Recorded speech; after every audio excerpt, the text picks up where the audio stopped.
Hello guys! இன்னைக்கு நம்ம என்ன பார்க்க போறோம் அப்படின்னா, Adobe Illustratorல ஆர்ட்போர்ட எப்படி ஈஸியா ரீஅரேஞ்ச் பண்றது அப்படின்னு நம்ம பார்க்கலாம். ஸோ இப்ப பார்த்தீங்க அப்படின்னா, என்கிட்ட 6 ஆர்ட்போர்ட் வச்சிருக்கேன். ஸோ இந்த 6 ஆர்ட்போர்ட நான் ரீஅரேஞ்ச் பண்ணணும் அப்படின்னா, இந்த இடத்துல அரு ஆர்ட்போர்ட் டூல் அப்படின்னு சொல்லிட்டு இருக்கு. இந்த டூல கிளிக் பண்ணி நான் என்னால ரீஅரேஞ்ச் பண்ண முடியும்.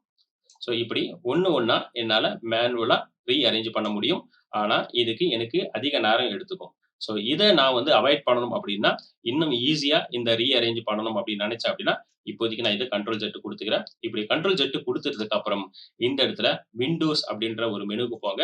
இந்த விண்டோஸ் மெனுல போயிட்டு ஆர்ட்போர்ட் அப்படின்ற ஒரு ஆப்ஷன் இருக்கும். அத கிளிக் பண்ணுங்க. அதுல கிளிக் பண்ண பிறகு இந்த இடத்துல 3 லைன் இருக்கும். ஸோ இந்த 3 லைன்ல நீங்க கிளிக் பண்ணுங்க. இப்படி கிளிக் பண்ணீங்க அப்படின்னா, கடைசி ஆப்ஷன் ரீஅரேஞ்ச் ஆல் ஆர்ட்போர்ட்ஸ் அப்படின்னு இருக்கும். இத நீங்க கிளிக் பண்ணுங்க. இப்படி கிளிக் பண்ணீங்க அப்படின்னா, இந்த லே அவுட்ல 4 ஆப்ஷன்ஸ் குடுத்திருப்பாங்க. ஸோ இதுல பார்த்தீங்க அப்படின்னா, grid by row, grid by column, arrange by row, arrange by column. So இந்த 4 ஆப்ஷன்ஸ் குடுத்திருப்பாங்க. ஸோ இப்ப நான் ஃபர்ஸ்ட் ஆப்ஷன் எடுத்துக்கிறேன். ஸோ இந்த ஃபர்ஸ்ட் ஆப்ஷன்ல கிரிட் பை ரோ அப்படின்னு எடுத்துட்டு, நான் இந்த இடத்துல 2ன்னு குடுத்துட்டு, இப்ப நான் ஓகே அப்படின்னு நான் குடுக்குறேன். ஸோ இப்ப பார்த்தீங்க அப்படின்னா, 2 காலத்துல எனக்கு 6 ஆர்ட்போர்ட் அரேஞ்ச் ஆயிருக்கு. இப்போ நான் இத வேற மாதிரி ரீஅரேஞ்ச் பண்ணணும் அப்படின்னு நினைச்சேன் அப்படின்னா, மறுபடியும் இந்த 3 லைன கிளிக் பண்ணுங்க. இந்த இடத்துல ரீஅரேஞ்ச் ஆர்ட்போர்டுக்கு போங்க. இதுல போனீங்க அப்படின்னா, இந்த இடத்துல கிரிட் பை காலம் இருக்கும். ஸோ இந்த கிரிட் பை காலத்துல நீங்க கிளிக் பண்ணிட்டு, இப்ப நான் ரோ அப்படின்றதுல நான் 2ன்னு குடுக்குறேன். 2ன்னு குடுத்துட்டு, இப்ப நான் ஓகே நான் குடுக்குறேன். ஸோ இப்ப பார்த்தீங்க அப்படின்னா, 2 ரோல எனக்கு 6 ஆர்ட்போர்ட் ஃபிக்ஸ் ஆயிடுச்சு. இப்போ வேற மாதிரி ரீஅரேஞ்ச் பண்ணணும் அப்படின்னு நீங்க நினைச்சீங்க அப்படின்னா, மறுபடியும் இந்த 3 லைனுக்கு கிளிக் பண்ணுங்க. ரீஅரேஞ்ச் ஆல் ஆர்ட்போர்ட்ஸ் வாங்க. இப்ப இதுல பார்த்தீங்க அப்படின்னா, இந்த இடத்துல அரேஞ்ச் பை ரோக்கு வாங்க. இதுல போயிட்டு நீங்க கிளிக் பண்ணிட்டு, நீங்க ஓகே அப்படின்னு நீங்க குடுத்தீங்க அப்படின்னா, எனக்கு ரோ வைஸ்ல அரேஞ்ச் ஆயிடும்.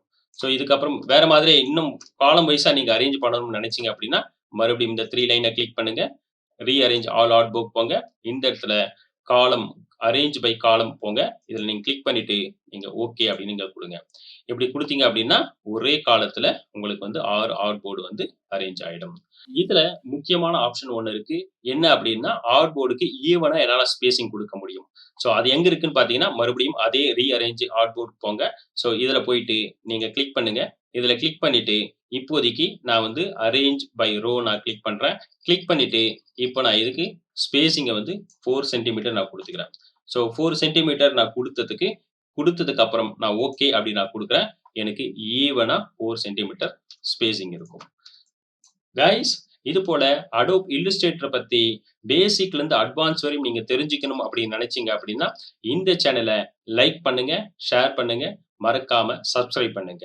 இந்த Adobe Illustrator பத்தி மாஸ்டர் லெவல்ல நீங்க தெரிஞ்சுக்கணும் அப்படின்னு நினைச்சீங்கன்னா, லைவ் ஆன்லைன் கிளாஸ் எடுத்துட்டு இருக்கோம். கீழ டிஸ்கிரிப்ஷன்ல நீங்க கிளிக் பண்ணீங்க அப்படின்னா, லிங்க் இருக்கும். அத கிளிக் பண்ணி ஜாயின் பண்ணிக்கங்க. Thank you.